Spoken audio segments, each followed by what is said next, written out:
Shalom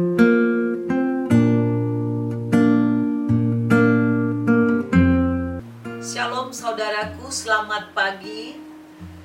Semoga pagi ini saudara tetap mengalami kesegaran dan sukacita setelah istirahat sepanjang malam.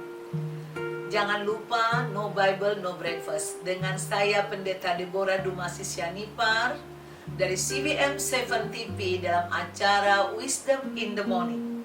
Hari ini saya akan bagikan kepada saudara rema yang saya dapatkan dari Tuhan, yaitu Amsal 31 ayat 20 sampai 22. Ia memberikan tangannya kepada yang tertindas, mengulurkan tangannya kepada yang miskin. Ia tidak takut kepada salju untuk seisi rumahnya, karena seluruh isi rumahnya berpakaian rangkap. Ia membuat bagi dirinya permadani, lenan halus dan kain ungu pakaiannya. Sampai di situ. Saya ulang sekali lagi. Ia memberikan tangannya kepada yang tertindas, mengulurkan tangannya kepada yang miskin. Ia tidak takut kepada salju untuk seisi rumahnya, karena seluruh isi rumahnya berpakaian rangkap. Saudaraku, kalau kita lihat judul di atas dari perikop ini adalah puji-pujian untuk istri yang cakap. Jadi istri yang cakap itu memberi tangan kepada yang tertindas. Cakap bukan karena pintar dandan saja, tapi itu salah satu saudaraku ya. Nah, seorang yang cakap ya, cakap fisik atau cakap apa? Cakap, dia biasanya orang yang disebut wanita cakap adalah wanita yang cakap membuat perencanaan di dalam keluarganya. Di zaman pandemik ini saudaraku, kita tahu kebanyakan orang sedang mengeluh. Ada kalau ditanya bagaimana keadaanmu, orang menjawab begini, hari ini boro-boro gaji naik, dipekerjakan saja sudah sangat bersyukur. Gak dipecat aja udah syukur. Terus ada juga orang mengatakan, ya syukurlah gajiku sekarang, yang penting kami bisa makan cuma 25%. Jadi saudaraku, wanita cakap, dia mampu membuat perencanaan yang baik untuk masa depan keluarganya. Apa sih yang bisa kita rancangkan dalam keadaan seperti ini? Saudaraku, misalnya seorang ibu tahu apa yang menjadi kebutuhan pokok, kebutuhan utama, kebutuhan primer di dalam keluarganya. Ya, seperti misalnya sembako ya.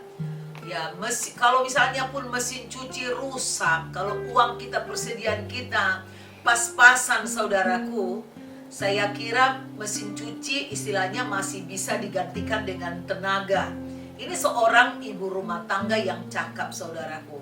Apalagi di zaman seperti ini, jangan sampai kita habiskan uang kita untuk beli yang gak terlalu penting, seperti hanya untuk gaya-gaya tas, sepatu, baju.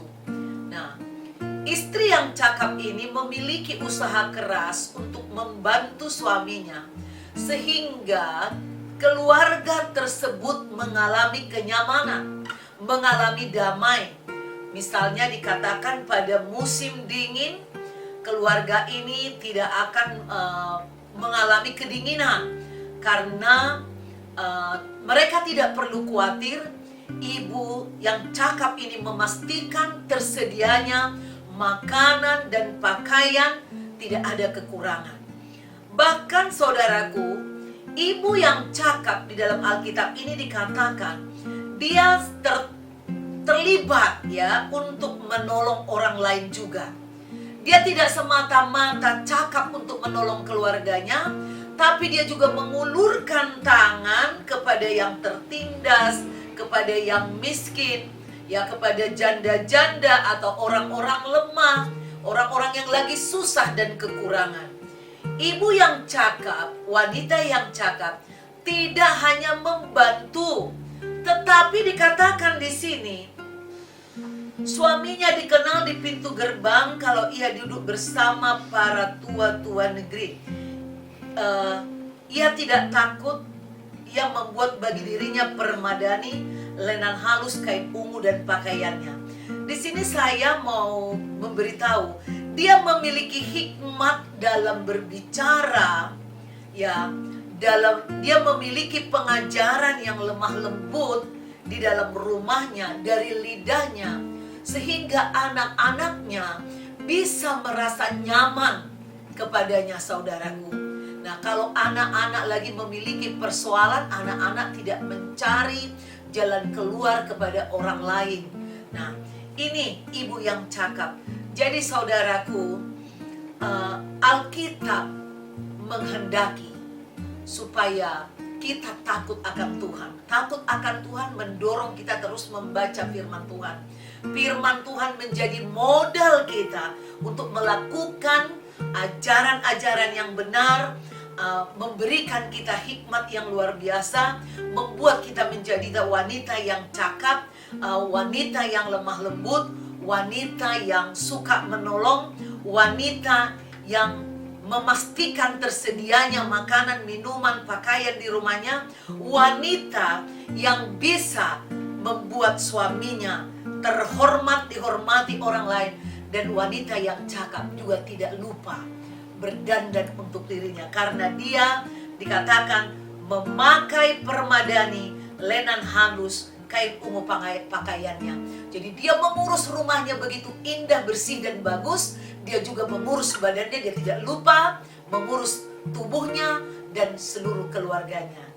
Ayo ibu-ibu, mari melalui hikmat di pagi ini kita belajar. Kita semua belajar terus sampai kita bisa capai apa yang dikatakan Amsal 31. Bersama Tuhan, dengan pertolongan Roh Kudus, oleh kuasa darah Yesus, kita mampu melakukan yang terbaik sampai sempurna. Demikian saudaraku, wisdom yang bisa saya bagikan, hikmat yang bisa saya bagikan buat saudara pagi ini.